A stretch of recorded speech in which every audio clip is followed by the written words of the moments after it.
Кој е вашиот став за граѓанската повелба и колку таа може да придонесе за меѓусекторот соработка и партнерство? Граѓанската повелба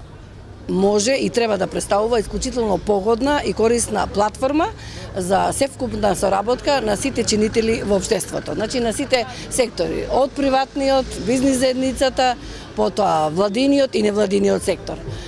Денеска како представник на локалната власт во општина Куманово, особено како председателка на Советот на општина Куманово, имав таа чест да бидам меѓу првите подписнички на оваа граѓанска повелба и со ставањето на својот подпис не е само декларативна определба, туку сметам дека навистина сериозно се обврзуваме да преземеме општествена одговорност за исполнување на обврските кои самата граѓанска повелба ги сочинува. За нас во општина Куманово и во изминативе 20 на години не е новост и не е страна соработката помеѓу сите сектори во општеството, значи и невладиниот, и владиниот, и бизнис заедницата и другите чинители, меѓутоа сметам дека се уште има простор за унапредување и збогатување на оваа соработка на сите полиња и во сите правци. Денеска потпишувањето на повелбата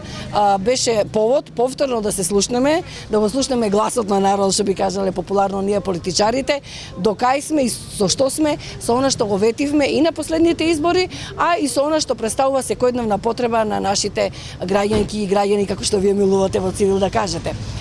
Сметам дека секогаш е корисно да се слушне гласот на невладиниот сектор, кој може да биде корисен коректив и правец во кој треба ние да се движиме, бидејќи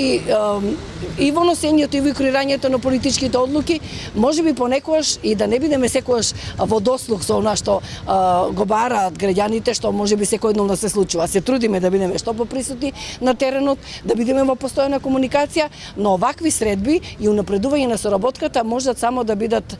придонес плюс во тоа да носиме најкорисни одлуки за тоа како ќе го креираме животот на граѓаните во општина Куманово.